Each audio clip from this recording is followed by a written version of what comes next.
খুবই গরম পড়েছে। এই গরমের মধ্যে বাইরে বেরোনো খুবই কঠিন কাজ হয়ে পড়েছে, কিন্তু ঘরে বসে থাকতেও মন চাইছিল না। তাই বিকেলবেলায় হঠাৎ করে প্ল্যান করে বেরিয়ে পড়লাম দক্ষিণ কলকাতার লেক কালীবাড়িতে।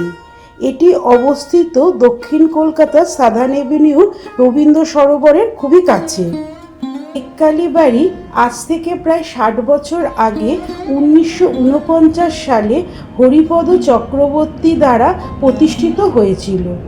এই মন্দিরটি শ্রী শ্রী করুণাময়ী কালী মন্দির নামে পরিচিত।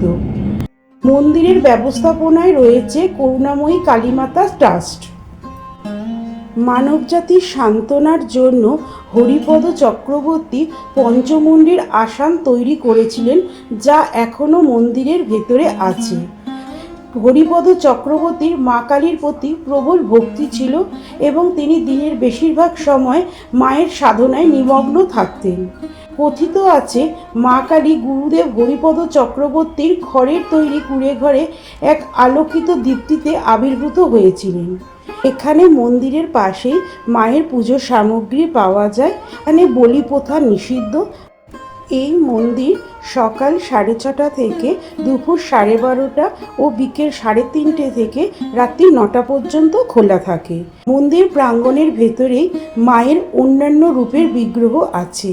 প্রথমেই চোখে পড়ল মায়ের ধূমাবতী রূপের, তারপর রয়েছে মায়ের বগলামুখী রূপের বিগ্রহ এবং শেষে রয়েছে মা সন্তোষীমার বিগ্রহ। অনেকটা সময় মন্দিরে কাটিয়ে সন্ধে গড়াতে আমরা মায়ের মন্দিরে মাকে প্রণাম জানিয়ে আবার বাড়ির উদ্দেশ্যে রওনা দিয়েছিলাম।